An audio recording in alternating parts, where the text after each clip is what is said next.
Class 10th lecture number 23 part 1 यौम आज़ादी हमारा मज़मून चल रहा है।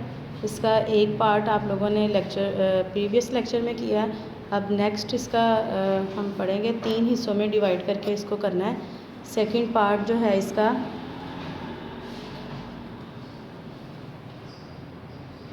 मुसलमान रहनुमाओं को जब यकीन हो गया, यहाँ से स्टार्ट होगा आपका और है ये चिराग जला, यहाँ तक ये एंड होगा।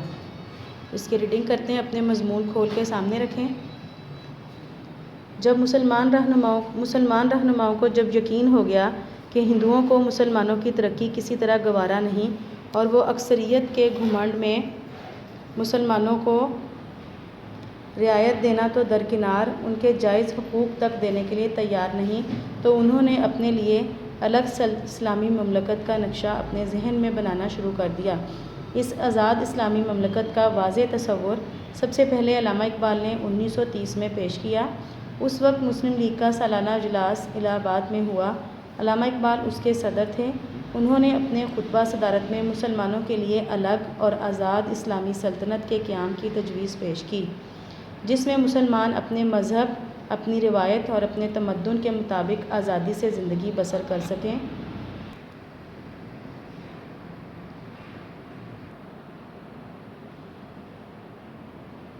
न समझोगे तो मिट जाओगे ए हिंदुस्तान वालों, तुम्हारी दास्तान तक ना होगी दास्तानों में। अल्लामा इकबाल के इस तस्वुर को अमली शक्ल देने के लिए इनकलाबी कदम उठाने की ज़रूरत थी। इस मकसद के हुसूल के लिए कायदे आज़म मैदान अमल में उतरे।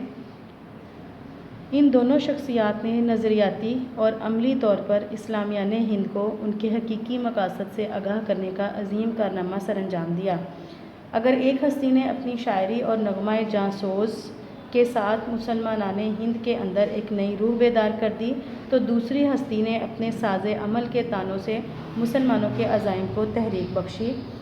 यानी कि कायदे आज़म और अल्लामा इकबाल का जिक्र हो रहा है कि अगर अल्लामा इकबाल ने अपनी शायरी के ज़रिए और अपने नगमों के ज़रिए से मुसलमानों के अंदर एक नया जज्बा, एक नई रूह बेदार की, तो कायदे आज़म ने अपने साज़े अमल के तानों से यानी अमली तौर पर ये करके दिखाया और मुसलमानों ने जो अज़ाइम कर रखे थे उनको उन्होंने तहरीक बख्शी, यानी उनको उन्होंने पाया तकमील तक पहुँचाने के लिए सरगर्म कोशिशें की।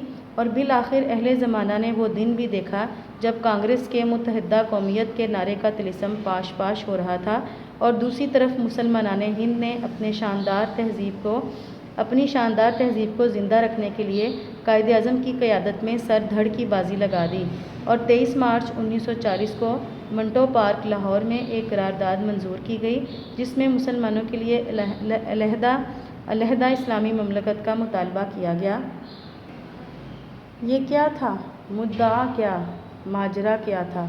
मुझे मालूम है कि ये जो जुज़ 2 हर्फ ला इलाह क्या था। ये सारी काविशें थीं दीन की, ईमान की खातिर, हज़ारों कुल्फ़तें थीं पाकिस्तान की खातिर। मुद्दा यानी मकसद क्या था कि ये सब क्या था जो मुसलमान इतनी कोशिशें कर रहे थे, ये सब क्या था, ये एक क्या माजरा था कि ये जो ला इलाहा के नाम पर जो नारा लग रहा था, ये क्या था? ये सारी कोशिशें किस लिए थी? काविशें, कोशिशें दीन की, ईमान की खातिर थीं। हज़ारों कुल्फ़तें यानी हज़ारों तकलीफ़ें, परेशानियाँ थीं, पाकिस्तान की खातिर सब उठा रहे थे। इस्लामी तहज़ीब व तमद्दुन की बरतरी पर यकीन कामिल ही का नतीजा था कि 14 अगस्त 1947 को अर्ज़े हिंदुस्तान राजकुमारी से लेकर पेशावर तक पाकिस्तान जिंदाबाद और पाकिस्तान का मतलब क्या, ला इलाहा इल्लल्लाह के नारों से गूंज उठी और कायदे मोहतरम की चलाई हुई तहरीक पाकिस्तान अपने इस्लामी तसव्वुरात और नज़रियात के सबब मुसलमानान हिंद के दिलों में उतर गई कि आज़ादी का एक लम्हा है बेहतर ग़ुलामी की हयात जाविदां से। हयात जाविदां यानी हमेशा रहने वाली ज़िंदगी से आज़ादी का एक लम्हा ही बेहतर है।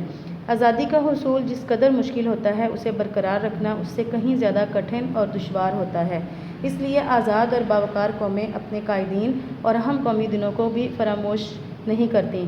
23 मार्च, 14 अगस्त, 6 सितंबर, 9 नवंबर और 25 दिसंबर हमारी मिली और कौमी ज़िंदगी के अहम संगे मील हैं। इन दिनों की याद हमें एक वलवला ताज़ा अता करती है और हमारे दिलों में मज़ीद जद्दोजहद की तहरीक पैदा करती है। इन सब दिनों में 14 अगस्त यानी हमारा यौम आज़ादी ख़ास अहमियत रखता है।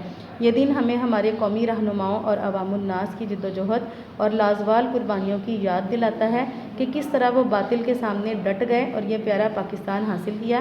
اس لیے ملک بھر میں یوم آزادی پر جشن کا سماں ہوتا ہے اور رنگا رنگ تقریبات منعقد کی جاتی ہیں۔